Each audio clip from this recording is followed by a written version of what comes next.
ನಮಸ್ಕಾರ. ತೃತೀಯ ಭಾಷಾ ಹಿಂದಿ ಗದ್ಯ ಪಾಠಕ್ಕೆ ನಿಮಗೆಲ್ಲ ಸ್ವಾಗತ. ಮಿತ್ರರೇ, ಇವತ್ತು ನಾನು 10ನೇ ತರಗತಿಯ ಕರ್ನಾಟಕ ಸಂಪದಾ ಪಾಠವನ್ನು ನಿಮ್ಮ ಎದುರಿಗೆ ಪ್ರಸ್ತುತ ಮಾಡ್ತಾ ಇದ್ದೇನೆ. ಕರ್ನಾಟಕ ಸಂಪದಾ ಪಾಠ ಆದ್ದರಿಂದ ಕರ್ನಾಟಕಕ್ಕೆ ಸಂಬಂಧಿಸಿದ ಪಾಠ ಆದ್ದರಿಂದ ನಾನಿವತ್ತು ಸಂಪೂರ್ಣವಾಗಿ ಕನ್ನಡದಲ್ಲೇ ನಿಮಗೆ ಪಾಠವನ್ನು ಪ್ರಸ್ತುತ ಮಾಡ್ತಾ ಇದ್ದೇನೆ. ಪಾಠವನ್ನು ಚರ್ಚೆ ಮಾಡುವುದಕ್ಕಿಂತ ಪೂರ್ವದಲ್ಲಿ ನನ್ನದೊಂದು ವಿನಂತಿ. ಈ ವಿಡಿಯೋ ನಿಮಗೆ ಪಾಠದ ಪೂರ್ಣ ಮಾಹಿತಿಯನ್ನು ನೀಡುವುದಿಲ್ಲ. ಪರೀಕ್ಷಾ ದೃಷ್ಟಿಯಿಂದ ಮಹತ್ವಪೂರ್ಣವಾದಂಥ ಪ್ರಶ್ನೆ ಹಾಗೂ ಉತ್ತರಗಳನ್ನು ಮಾತ್ರ ಚರ್ಚಿಸಲಾಗಿದೆ. ಪಾಠದ ಅಂತ್ಯದ ವ್ಯಾಕರಣ ಹಾಗೂ 1 ಅಂಕದ ಪ್ರಶ್ನೆಗಳನ್ನು ಇಲ್ಲಿ ಚರ್ಚಿಸಲಾಗಿಲ್ಲ. ಅಂದರೆ ಪಾಠದಲ್ಲಿ ಪಾಠಕ್ಕೆ ಸಂಬಂಧಪಟ್ಟಂಥ ಪರೀಕ್ಷೆಗೆ ಬರ್ತಕ್ಕಂಥ 2 ಅಂಕದ ಪ್ರಶ್ನೆ, 3 ಅಂಕದ ಪ್ರಶ್ನೆ ಮತ್ತು 4 ಅಂಕದ ಪ್ರಶ್ನೆಗಳನ್ನು ಮಾತ್ರ ಇಲ್ಲಿ ಚರ್ಚಿಸಲಾಗಿದೆ. ಮಿತ್ರರೇ, ಈ ಪಾಠ ಒಂದು ನಿಬಂಧ ರೂಪದ ಪಾಠವಾಗಿದೆ. ಈ ಪಾಠದಲ್ಲಿ ನಮ್ಮ ರಾಜ್ಯದ ಮಾಹಿತಿಯನ್ನು ಇಲ್ಲಿ ಸಂಕ್ಷಿಪ್ತವಾಗಿ ನಿಮಗೆ ಹೇಳಲಾಗ್ತದೆ. ಅಂದರೆ ಕರ್ನಾಟಕದ ಕಲೆ, ವಾಸ್ತುಶಿಲ್ಪ, ಕರ್ನಾಟಕದ ನದಿಗಳು, ಕರ್ನಾಟಕದ ಪರಿಸರ, ಕರ್ನಾಟಕದ ಪ್ರಸಿದ್ಧ ವ್ಯಕ್ತಿಗಳು, ಕರ್ನಾಟಕದಲ್ಲಿ ಜಲಪಾತಗಳು, ಕಾರ್ಖಾನೆಗಳು, ಕರ್ನಾಟಕದ ಸಾಹಿತ್ಯ, ಕನ್ನಡ ಸಾಹಿತ್ಯ ಯಾವ ರೀತಿ ಸಮೃದ್ಧವಾಗಿದೆ, ಇವೆಲ್ಲವುಗಳ ಬಗ್ಗೆ ಈ ಪಾಠದಲ್ಲಿ ವಿವರವಾಗಿ ಹೇಳ್ತಾ ಹೋಗ್ತಾರೆ. ಈ ಪಾಠ ಒಂದು ಪರೀಕ್ಷಾ ದೃಷ್ಟಿಯಿಂದಲೂ ಬಹಳ ಮಹತ್ವಪೂರ್ಣವಾದಂಥ ಪಾಠ ಮತ್ತು ನಮ್ಮ ಸಾಮಾನ್ಯ ಜ್ಞಾನದ ದೃಷ್ಟಿಯಿಂದಲೂ ಬಹಳ ಮಹತ್ವದ ಪಾಠ. ನಮ್ಮ ರಾಜ್ಯದ ಬಗ್ಗೆ ನಾವು ಭಾಳಷ್ಟು ವಿಷಯಗಳನ್ನು ಈ ಪಾಠದ ಮೂಲಕ ನಾವು ತಿಳ್ಕೊಳ್ತಾ ಇದ್ದೇವೆ. ಹಾಗಾಗಿ ಮಿತ್ರರೇ, ಈಗ ನಾವು ಒಂದೊಂದಾಗಿ ಪಾಠದ ಪ್ರಶ್ನೆಗಳನ್ನು ನೋಡ್ತಾ ಹೋಗೋಣ. ಮೊದಲಿಗೆ ನಾವು 2 ಅಂಕದ ಪ್ರಶ್ನೆಗೆ ಕೇಳ್ತಕ್ಕಂಥ 2 ಅಂಕಕ್ಕೆ ಕೇಳ್ತಕ್ಕಂಥ ಪ್ರಶ್ನೆಗಳನ್ನು, ಒಂದು ವೇಳೆ 3 ಅಂಕಕ್ಕೆ ಕೇಳ್ತಕ್ಕಂಥ ಪ್ರಶ್ನೆಗಳನ್ನು ಸಹಿತ ಚರ್ಚೆ ಮಾಡ್ತಾ ಹೋಗೋಣ. ಮೊದಲ ಪ್ರಶ್ನೆ, ಬೆಂಗಳೂರು ಮೇ ಕೌನ್ ಸಿ ಬೃಹತ್ ಸಂಸ್ಥಾಯೇ ಹೇ? ಬೆಂಗಳೂರಿನಲ್ಲಿ ಯಾವ ಬೃಹತ್ ಸಂಸ್ಥೆಗಳಿದ್ದಾವೆ ಅಂತ ಹೇಳ್ತಕ್ಕಂಥದ್ದು. ಚಿತ್ರದಲ್ಲಿ ನೀವು ಕಾಣ್ತೀರಿ.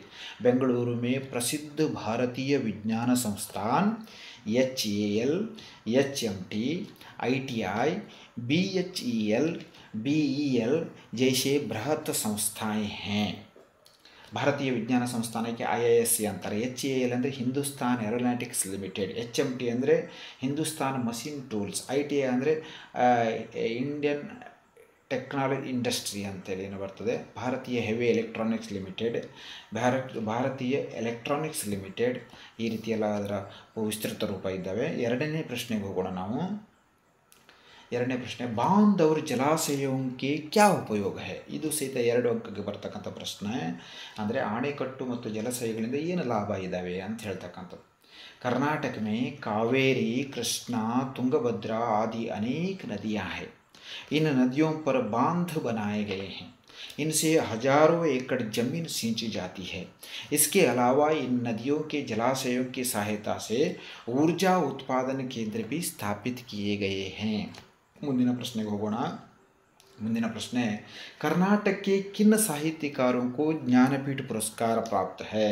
ಕರ್ನಾಟಕದ ಯಾವ ಸಾಹಿತ್ಯಕಾರರಿಗೆ ಜ್ಞಾನಪೀಠ ಪ್ರಶಸ್ತಿ ಬಂದಿದೆ ಅಂತ. कर्नाटक के 8 साहित्यकारों को ज्ञानपीठ पुरस्कार मिला है. उनके नाम हैं कुवेंपु, दरा बेंद्रे, शिवराम कारंत, मास्ती वेंकटेश अयंगार, विक्र गोकाक, UR अनंतमूर्ति, गिरीश कार्नाड और चंद्रशेखर कंबार. ಮುಂದಿನ ಪ್ರಶ್ನೆಗೆ ಹೋಗೋಣ. ಕರ್ನಾಟಕ ಪ್ರಮುಖ ನದಿಯಾं और ಜಲಪ್ರಪಾತ कौन से है? ಕರ್ನಾಟಕದ ಪ್ರಮುಖ ನದಿಗಳು ಮತ್ತು ಜಲಪಾತಗಳು ಯಾವ್ಯಾವುದು ಅಂತಕ್ಕಂಥ ಪ್ರಶ್ನೆ ಇದು.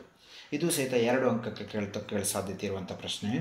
कर्नाटक में कावेरी, कृष्णा, तुंगभद्रा आदि अनेक नदियां बहती है और कर्नाटक में जोग, अब्बी, गोकाक, शिवन समुद्र आदि जलप्रपात हैं. ಮುಂದಿನ ಪ್ರಶ್ನೆ, कर्नाटक के कुछ प्रमुख राजवंशों के नाम लिखिए. ಅಂದರೆ ಕರ್ನಾಟಕವನ್ನು ಆಳಿದ ಪ್ರಮುಖ ರಾಜವಂಶಗಳ ಪರಿಚಯ ಕೊಡ್ರಿ ಅಂತ ಹೇಳ್ಕೊಂಡು ಪ್ರಶ್ನೆ ಇದು.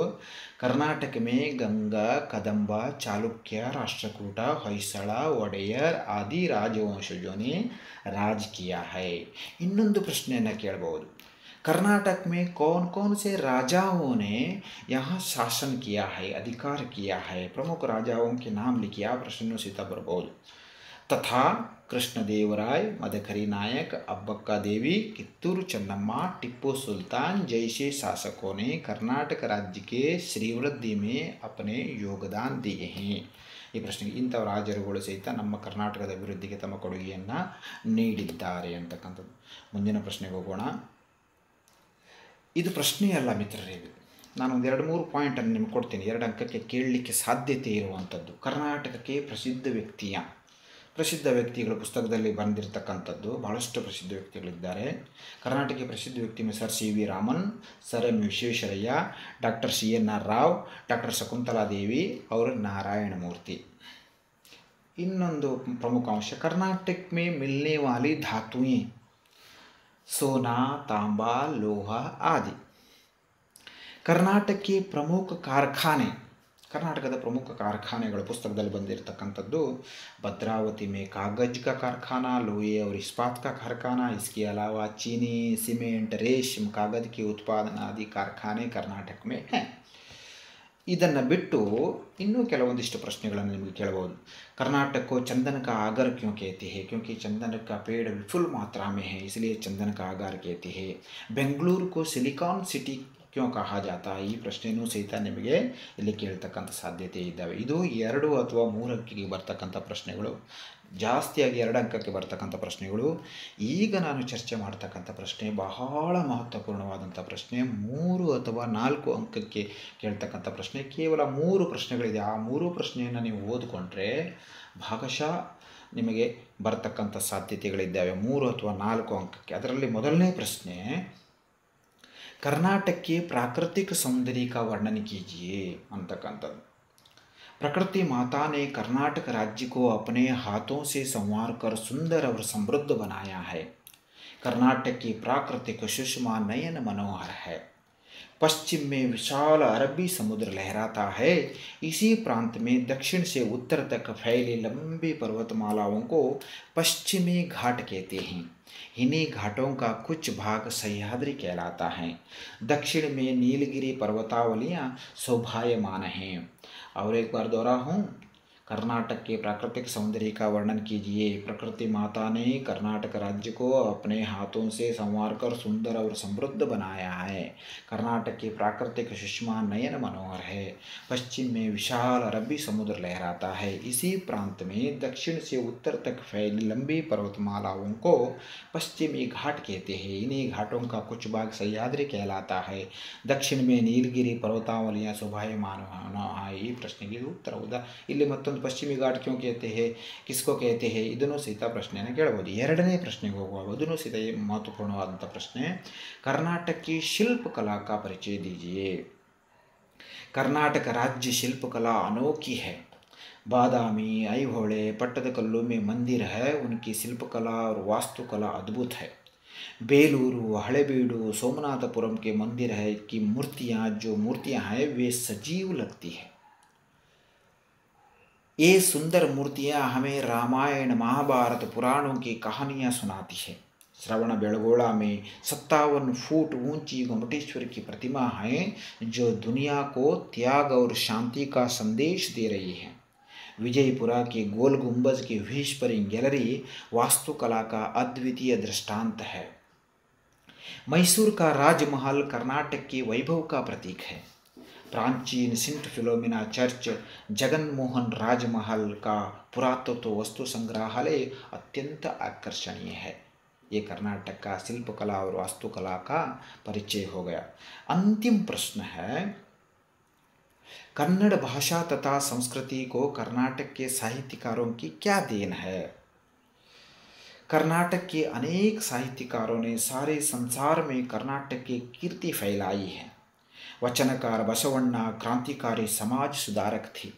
अक्का महादेवी, अल्लम प्रभु, सरमत जैसे अनेक संतों ने अपने अनमोल वचनों द्वारा प्रेम, दया और धर्म की सीख दी है. पुरंदरदास, कनकदास आदि भक्त कवियों ने भक्ति, नीति, सदाचार के गीत गाए हैं.